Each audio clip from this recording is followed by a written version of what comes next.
सामीन कराम, कुछ अल्फाज लिखने से पहले आंखें भर आती हैं। माँ उन्हीं अल्फाजों में से है, दुनिया का सबसे छोटा लफ्ज़ और सबसे बड़ा रिश्ता।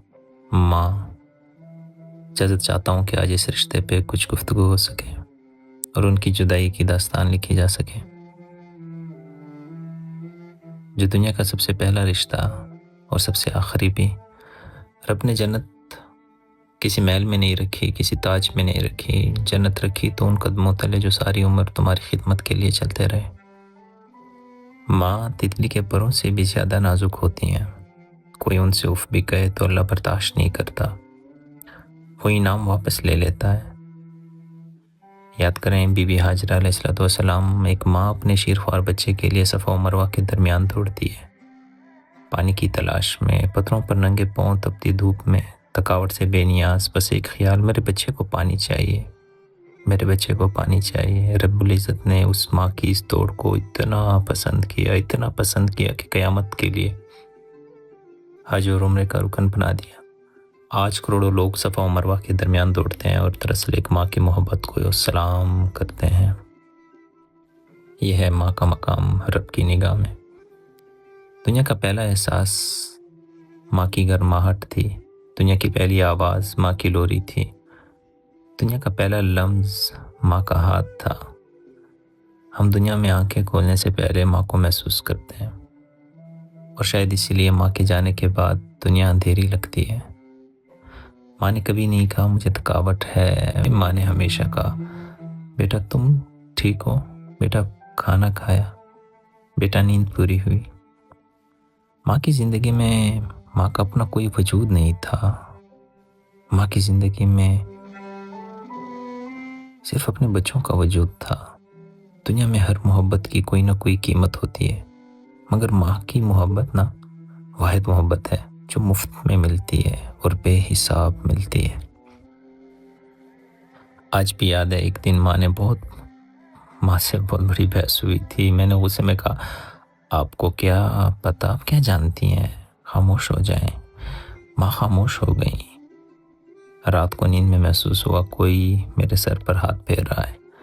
आँख खुली तो माँ थी, खामोशी से मेरे पेशानी पर हाथ रखे, होंठ हिल रहे थे, दुआएं मांग रही थी। उस रात समझा माँ के लिए मेरा गुस्सा भी उसकी दुआएं नहीं रोक सकता। फिर मसरूफियतों ने घेर लिया। माँ पूछती रही, माँ फ़ोन करती रही और मैं ज़िंदगी की भाग दौड़ में इतना मसरूफ़ था कि उनकी आवाज़ के लिए वक्त नहीं था। वो कहती थी बेटा 2 मिनट बात कर लो, और मैं कहता था माँ अभी मीटिंग है, माँ अभी ड्राइव कर रहा हूँ, माँ अभी एग्ज़ाम है, माँ अभी सफ़र में हूँ, अभी काम है, रात को बात करता हूँ। वो रात कभी नहीं आई। माँ ने कभी जिद नहीं की, कभी शिकवा नहीं किया, कभी नहीं कहा बेटा तुमने मुझे वक्त नहीं दिया। वो बस इतना कहती, अच्छा बेटा जब फुर्सत हो तो बात कर लेना, ख्याल रखना अपना, और फ़ोन रख देती। उस वक्त नहीं समझा कि वो अपनी तकलीफ़ अपने अंदर समेट लेती थी ताकि मेरी मसरूफियत में खलल ना पड़े। और फिर एक दिन फ़ोन की घंटी बजी और उस घंटी की आवाज़ में ही कुछ था, एक अनजाना बोझ, एक अनसुनी दस्तक।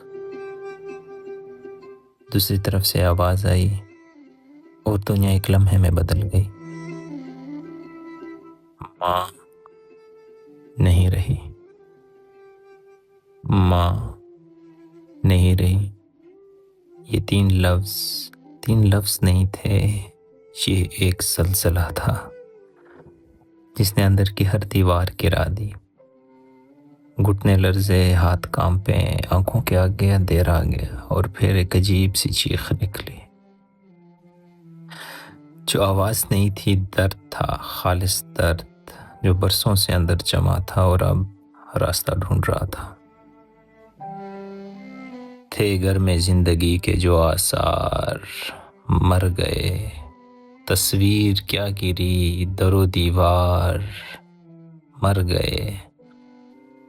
बोलो तुम उनके कितने जनाजे उठाओगे, जो लोग एक दिन में कई बार मर गए। कुछ लोग जिंदगी से बहुत तंग थे, यहाँ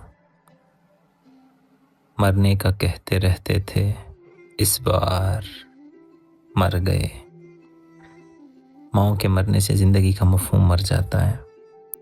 माएँ बचपन के उजालेपन और मासूमियत की वजह से इनाम के तौर पर अता की जाती हैं, और जवानी के कट्टेपन, खुदगर्ज़, सख्त और शफकत से आरी रवैये पर सज़ा के तौर पर वापस बुला ली जाती हैं। घर पहुंचा दौड़ते हुए, हाँफते हुए, रोते हुए। वही दरवाज़ा जिसने कभी बेफिक्री से अंदर चला जाया करता था, आज उस दरवाजे से अंदर जाने की हिम्मत नहीं हो रही थी। अंदर गया, सामने देखा माँ लेटी थी।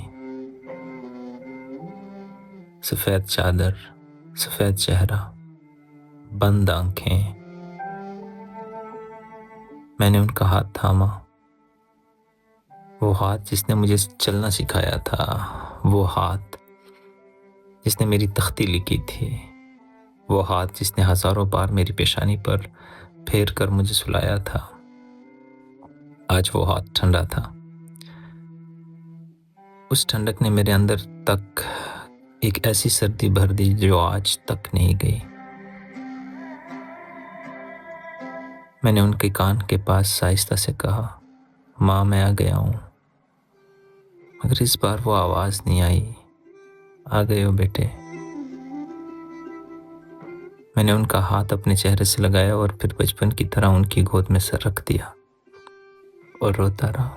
बहुत रोया, बहुत चीखा, जैसे बरसों का हिसाब एक साथ चुकाना हो। जनाजे के वक्त जब उन्हें कांधा दिया तो लगा ये कांधा उनका बोझ नहीं उठा रहा, ये कांधा उस एहसान का एक जर्रा अदा कर रहा है जो कभी अदा नहीं हो सकता। जब कब्र में उतारा तो दिल किया मैं भी उतर जाऊं इस मिट्टी में जो अब मेरी माँ का घर है। मगर माँ ने तो कहा था, बेटा रब के फैसलों पर राजी हो जाना। लेकिन माँ तुम ही बताओ, इतने मुश्किल फैसले पे मैं कैसे राजी हूँ? कैसे दूं अपने दिल को मैं सब्र? कैसे अपनी आंखें बंद करूं जो हर जगह तुम्हें देखती हैं, हर जगह तुम्हें महसूस करती हैं? घर वापस आया तो हर चीज वही थी। माँ की जाए नमाज, माँ का चश्मा, माँ की दवाएं, माँ का दुपट्टा, मगर माँ नहीं थी। और जब घर में माँ ना हो तो घर घर नहीं रहता, यादों का अजायब घर बन जाता है जिसमें यादें रहती हैं, और यादें कभी कभी दीवारों से भी भारी होती हैं। अब जब भी कोई कामयाबी मिलती है, सबसे पहले एक ही ख्याल आता है, माँ होती तो कितनी खुश होती। जब पहली तनख्वाह मिली तो दिल किया माँ के हाथ पर रख दूं। जब पहली कामयाबी मिली तो दिल किया माँ को बताऊं। जब पहली बार किसी ने मेरी तारीफ की तो दिल किया माँ से कहूं, देखो माँ तुम्हारा बेटा कुछ बन गया है, वैसा ही बन गया जैसे तुम चाहती थी। मगर हर बार फ़ोन उठाया और रख दिया, क्योंकि जिनको बताना था शायद उन्हें बताने में बहुत देर हो गई है। वो सुनने के लिए मौजूद ही नहीं है। आज भी जब अकेला बैठता हूँ तो लगता है कहीं से आवाज़ आएगी अचानक से, बेटा चाय पियोगे?